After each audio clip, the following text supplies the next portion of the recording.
For much of our relationship, my husband and I lived away from my family, and he was estranged from much of his. And so for several years, his employers became like family to us. We would go there on holidays and spend time with them and their children. I didn't think of them immediately when he abandoned me until I received a phone call from one of them a couple days after. And when I saw her name on my phone, I was expecting to hear shock about what he had done and empathy for what I was enduring. But that's not what happened. Instead, what I got was a version of, well, it's about time that he left you. And I was speechless. And she went on to say, well, what could you expect after cheating on him and treating him the way that you did? And I didn't understand. I had no idea what she was talking about. And so I asked some questions. And that's when I found out that for years, while he was loving and attentive and affectionate towards me, he was vilifying me to those around him, to those around us. The lies that he told about me, my character, my actions, they knew no bounds. Just as one tiny example, he had a scar on his finger from an accident in a carpentry shop. And he told them this elaborate story about how he came home from work one day and found me in his basement office with another man, and he was furious and he ripped his wedding ring off and it cut his finger. Now, the story is absurd. Like, in no way does this make sense. One, I was never unfaithful. Two, why would I be in his office? And then three, how would a smooth titanium ring cut a finger so deeply that it had a knotted scar on it? Nothing made sense. But that didn't matter. I'll never really know why he told them all of these lies. Maybe in some ways he was trying to protect his reputation so that when he did leave, that at least some people would still see him as the good guy. Maybe he was trying to convince himself that this was true, so to relieve some cognitive dissonance so that he could believe that he was a good guy, that what he was doing was somehow justified. Maybe he started to believe his own lies.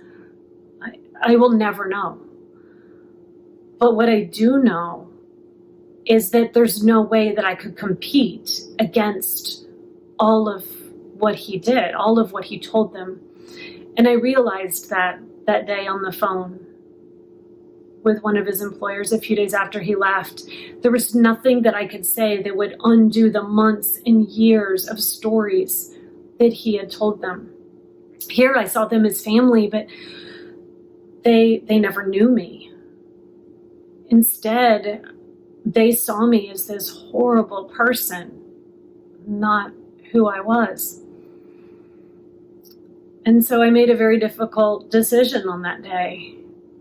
I had to make that choice to cut all of those people that he had so much access to out of my life, because I couldn't convince them that I was something different than what he said I was.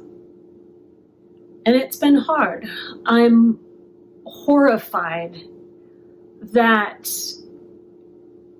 there are people that think that I am the person that he made me out to be. I'm embarrassed that people saw me that way and that I had all these interactions with them for months and years, and behind their words, behind their hugs, they were thinking of me in these ways. And I'm sad because I've lost these relationships as well. And sadly, character assassination is a common tactic used by cheaters. You know, and we don't know for sure why they do it, but we do know that by making us look badly, it does help to make them look a little bit better. And no matter how off base and absurd their stories are, there's going to be people that choose to believe them. And you can try to convince them otherwise. You can try to provide evidence that you're not who the cheater said you are. But so often that's a losing game. Instead of focusing your concern on what others think about you, who they think you are, focus on who you know that you are.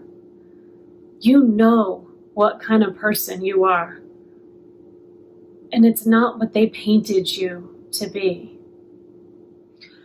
For me, I decided to focus my energy on making new friends, friends that would get to know the real me, untainted by any lies that he told.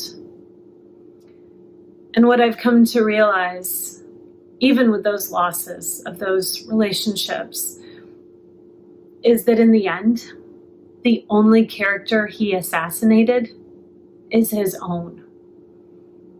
Because me, I'm still the same person that I've always been.